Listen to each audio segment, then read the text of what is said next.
Dr. Reynolds to the The announcement blared. The moment I heard that name, the insurance card slipped from my hand and hit the floor. On the rain-soaked emergency room floor, Lily's breathing grew shallow, and my heart was pounding out of control.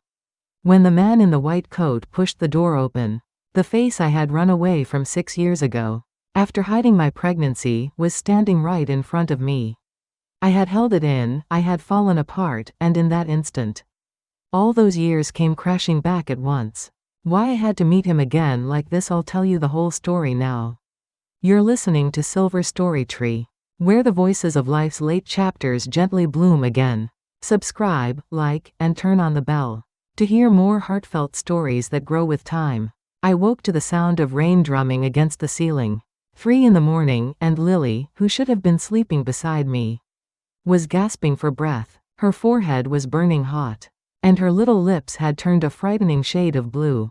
I wrapped her in a blanket, shoved my feet into wet sneakers, and rushed down the apartment stairs. I called an Uber from the parking lot of our rundown apartment complex in Renton. Those 10 minutes standing in the rain, holding Lily in my arms while waiting for the car, felt like the longest of my life. Even in the car, she kept whispering, "Mom, I can't breathe." When we arrived at the Seattle Children's Hospital emergency room entrance, the automatic doors opened and cold air mixed with the smell of antiseptic hit me all at once. The nurse at the reception desk asked for the guardian's name, and with trembling hands, I pulled out my insurance card and ID. Emily Parker. I'm her mother. They put a pulse oximeter on Lily's finger as she lay on the emergency room bed, and the beeping sounds from the monitor felt like they were tearing my heart apart.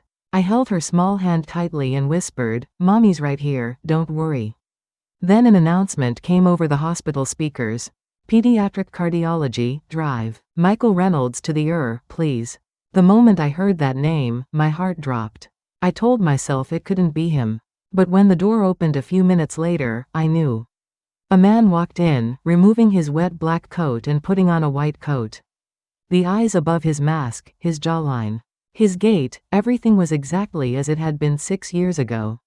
I kept my head down, holding tight to Lily's hand. He placed his stethoscope on Lily's chest, and looked back and forth between the chart and the monitor. Any history of heart problems in the family? Any complications during pregnancy? I answered without meeting his eyes. No, not that I know of. It was just me and her. The father's section on the chart was blank, and the nurse standing beside us quietly closed her mouth. I could feel the air growing heavy.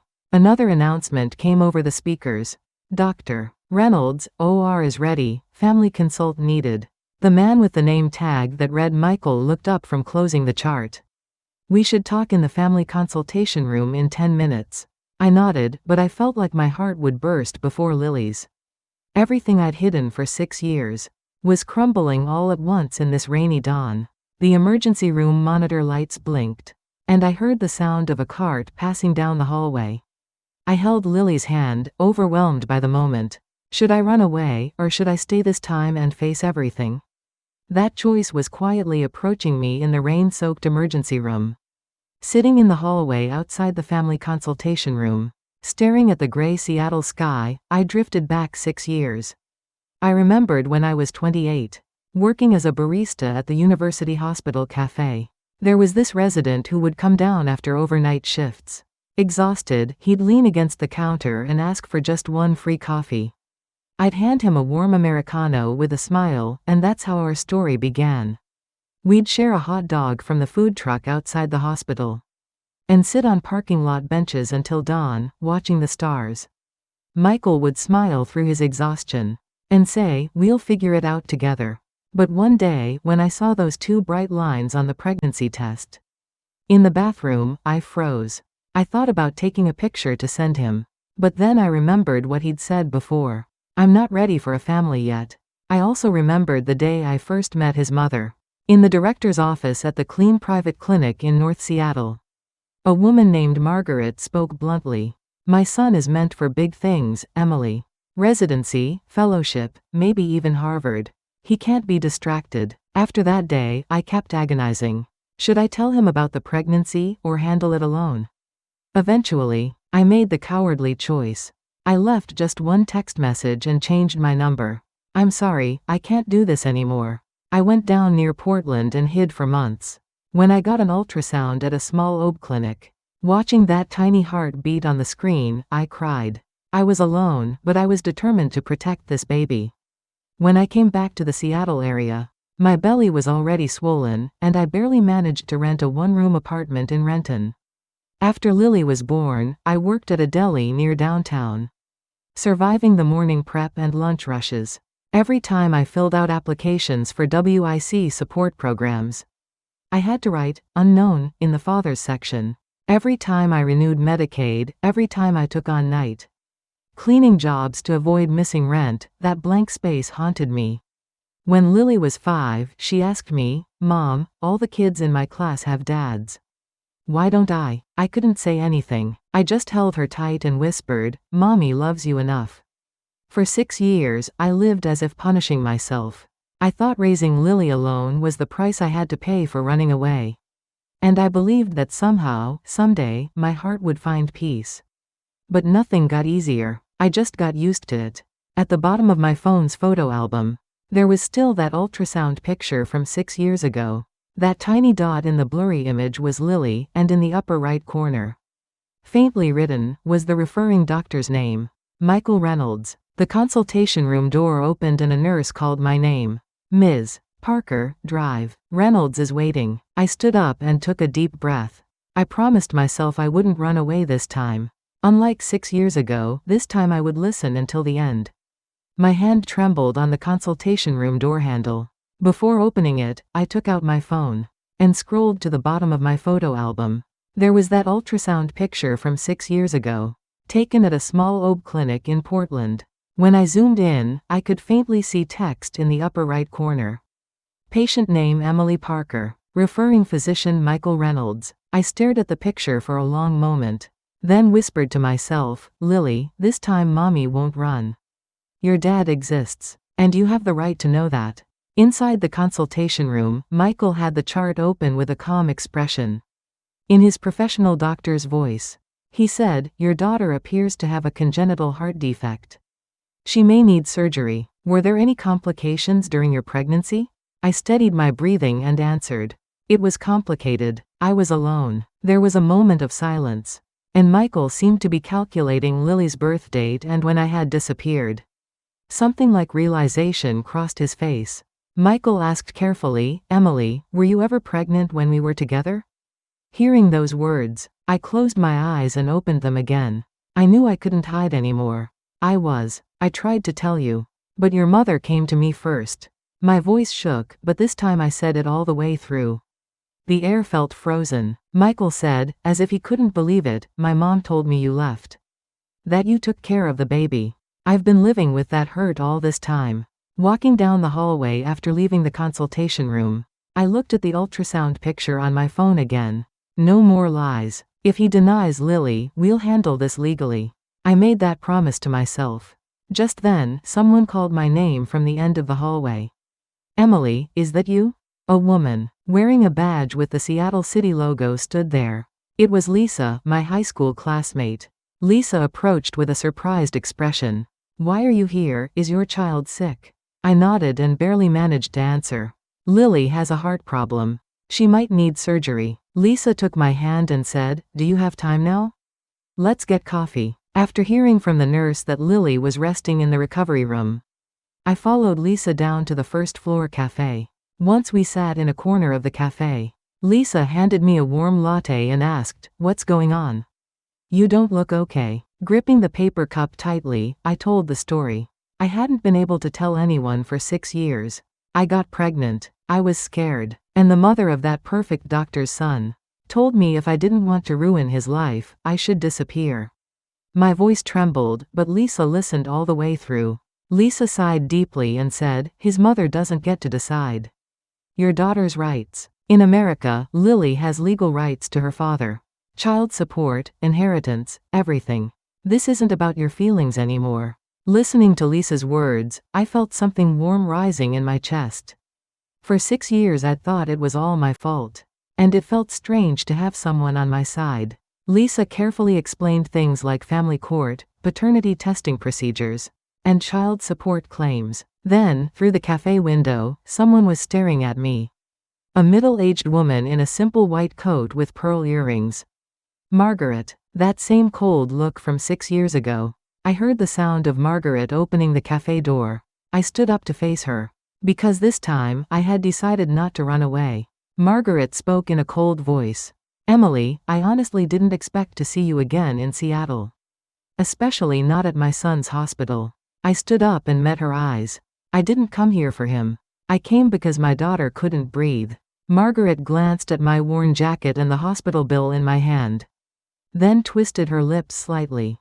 You always had timing, I'll give you that.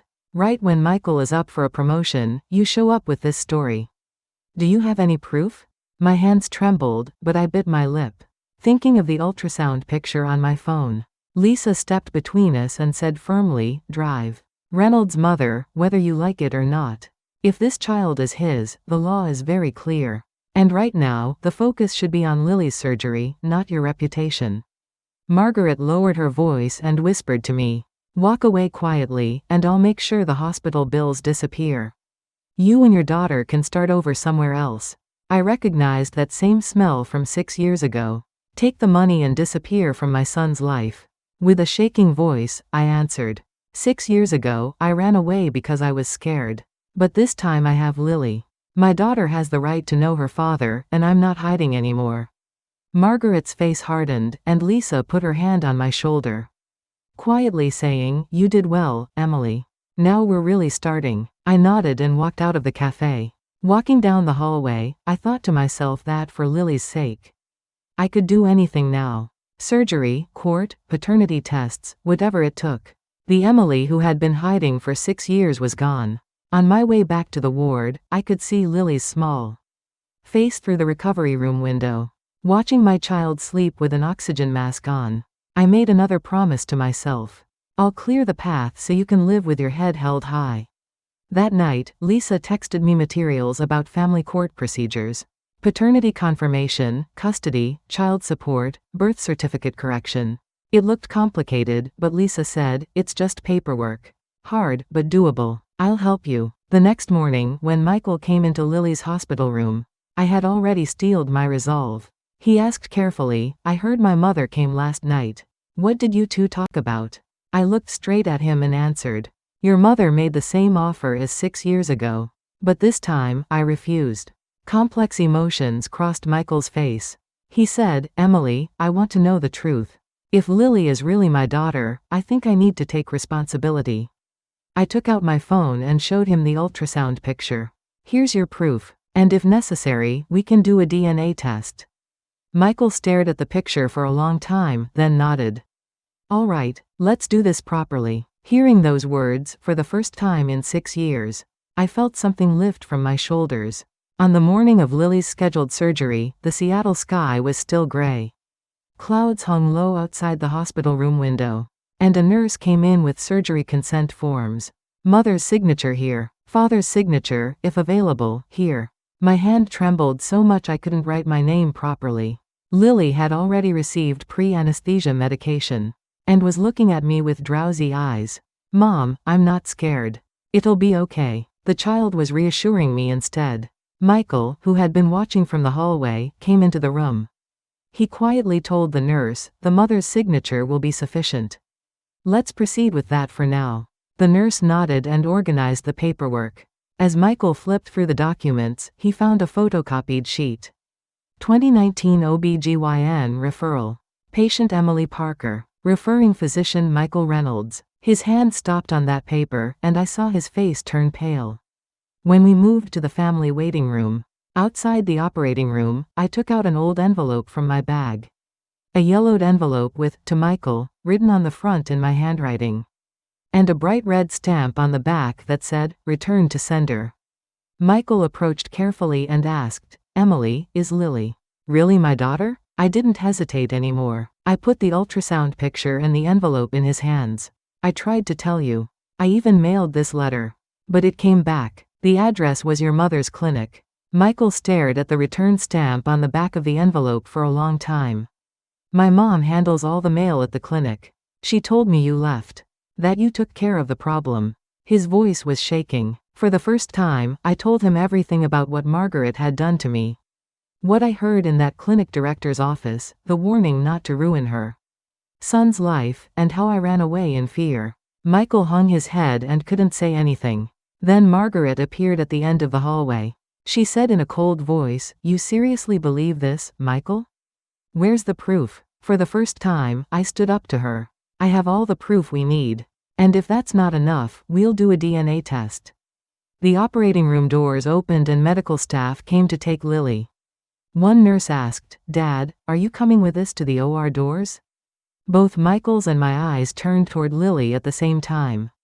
I took a deep breath and said, "He's her father. And her name is Lily Reynolds Parker." As the operating room doors closed, for the first time in 6 years, a father's surname rang out clearly in the air alongside a child's name. Michael and I stood in the hallway, looking at each other. In his eyes, there was disbelief mixed with regret for something lost. Sitting down in the plastic chair, I thought to myself, I've crossed a river I can't go back over now. The clock in the family waiting room ticked away. Surgery time 3 to 4 hours. I looked out the window, desperately praying that Lily would wake up safely. And I hoped that all this truth would ultimately turn out well for my child. The operating room lights went off. And a doctor came out saying, "Surgery went well. She'll be moved to recovery soon." Hearing those words, I collapsed right there. My legs had no strength left. Michael brought me a paper cup of water. My hands were shaking so much I couldn't hold the cup properly.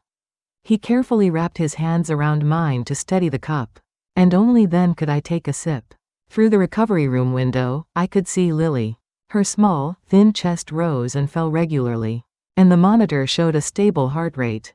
I placed my hand on the glass and stood there for a long time.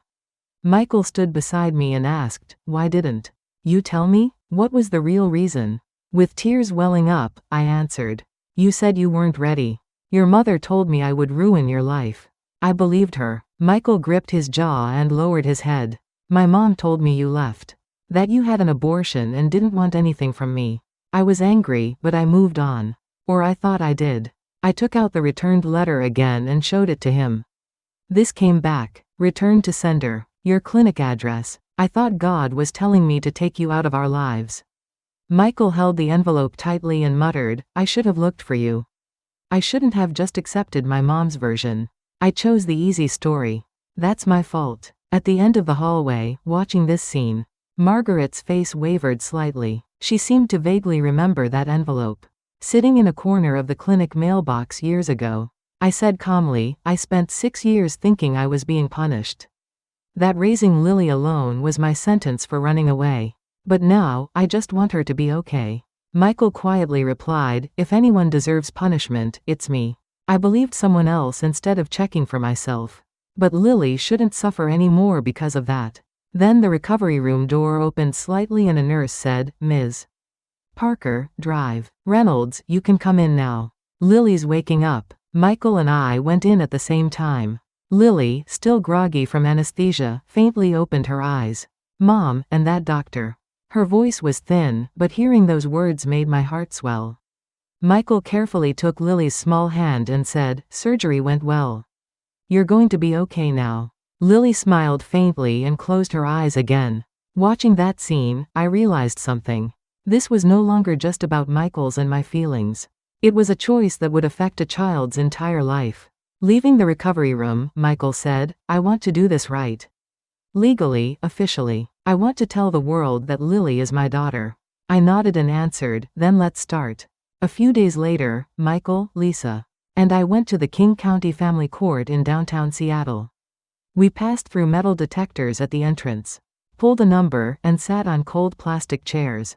It felt suffocating. Lisa organized a stack of papers and explained, "We're filing for paternity confirmation, custody, child support, and birth certificate correction. This is about Lily's legal rights, Emily." I nodded and signed each document one by one. Margaret was vehemently opposed at first. "You're going to drag our family name into court over this? Just pay her something and make it go away." But Michael said firmly, "This isn't about our name, Mom. It's about my daughter's existence. I won't hide Lily." A DNA test for paternity confirmation was conducted. It was a simple procedure of swabbing the inside of our cheeks. But waiting the week for results felt like the longest time of my life. The day the results arrived, Lisa handed me the envelope, saying, "Are you ready?" I steadied my breathing and opened it. Probability of paternity 99.9%. I already knew the truth. But strangely, seeing it printed on paper, I didn't cry. It just felt like things had found their proper place. On the birth certificate correction form, I wrote the father's name for the first time. Michael Reynolds. My hand trembled, but I felt something lift from my shoulders. That space I'd left blank for 6 years was finally filled. Michael brought a proposal with his lawyer for custody and child support. Emily should keep primary custody. I want joint legal custody, and I'll set up a trust fund for Lily. She deserves part of everything I have. Margaret held out until the last moment. So part of my building, my clinic, my retirement funds go to a child. I never agreed to? Her voice was firm, but it was wavering somewhere. Lisa said quietly, "Ms. Reynolds, the law is clear. Lily is Michael's biological daughter, and has equal rights to any other grandchildren. This isn't a choice." Then Michael took out a piece of paper from his bag. It was a drawing Lily had made in the hospital room. A picture of her mom, herself, and a man in a white coat holding hands. Margaret looked at the drawing and her face twisted. Lily drew Michael? After a moment of silence, Margaret picked up the pen. Her hand trembled as she signed the inheritance plan document. Granddaughter Lily Reynolds Parker is recognized to have equal inheritance. Share with other grandchildren. The sound of the court stamp hitting the document echoed one last time. The moment when Lily's place, which no one had acknowledged for 6 years, was officially inscribed in the American legal system. I took the documents and felt my chest growing warm. But there was still something left. The letter returned 6 years ago, and the truth Margaret had been hiding. Leaving the courthouse, Michael said, "This is just the beginning, Emily. Let's do this right." I nodded and looked up at the sky. Light was shining through the clouds. On discharge day, I packed Lily's small backpack and signed the final discharge papers in the hospital lobby. On one side of the lobby hung a golden plaque with the hospital donors' names, and on the other side was an old mailbox. Margaret came to find me. In her hand, she was clutching a small envelope. A yellowed envelope, the same one from 6 years ago. On the front was my handwriting saying, "To Michael," and on the back was a clear red stamp reading, "Return to sender." Margaret's voice was still stiff. But there was something broken in it somewhere.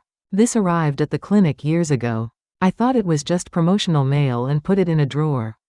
I found it last month while cleaning." I looked at the envelope and smiled bitterly. One envelope. And our lives went in completely different directions because of it. Margaret was silent for a moment. Then said in a low, rough voice, "I thought I was protecting Michael. His career, our clinic, everything I'd built. I didn't want any complications." She added, "It doesn't excuse what I did. I took the choice away from both of you. I'm sorry, Emily. I don't know if it means anything. But I want to be in Lily's life the right way. If you'll let me." Lily held my hand and looked up at Margaret. "Is she my grandma, Mom?" At the child's innocent question, I was speechless for a moment. Tears welled up in Margaret's eyes for the first time. Walking out of the hospital toward the parking lot, Lily asked, "Mom, do we have a dad now like the other kids?" I held her hand tightly and answered, "If he keeps his promises and loves you the way you deserve, then yes." On the highway home, the rain stopped. Light shone through the clouds, and a freeway sign read, "Renton." The scenery outside the window looked the same as 6 years ago. But my heart had completely changed. That night, back in our small apartment, I organized my drawer and put away the ultrasound picture and old letter. I placed a new memo next to them. 2025. Lily met her dad as her doctor and as her father. Lily had fallen fast asleep on her new bed sheets. And I kissed her forehead and whispered, "Mommy was late, but I finally found your place. So you can live with your head held high." The Seattle night view spread outside the window. 6 years ago, I had run away from this city, but now I stood here with dignity.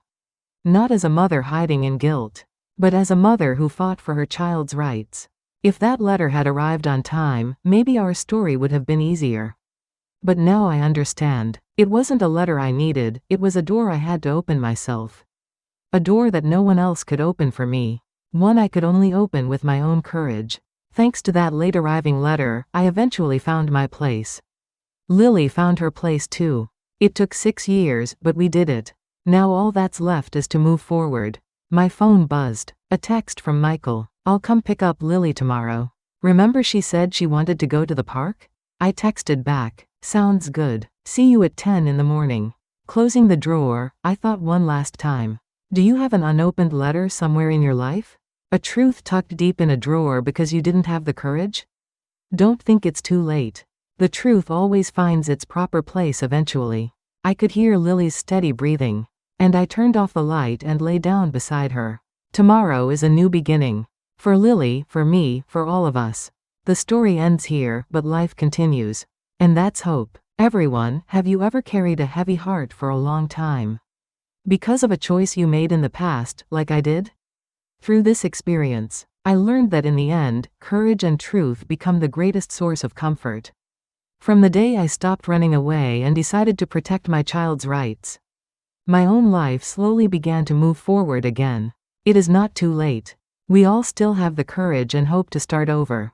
I would be grateful if you could share your thoughts and experiences in the comments. If my story has given you even a little bit of strength, please support me with a subscription and a like. And if someone comes to mind as you listen, please quietly share this story with them. Thank you sincerely for listening to the very end. And I hope your days are filled with health and peace.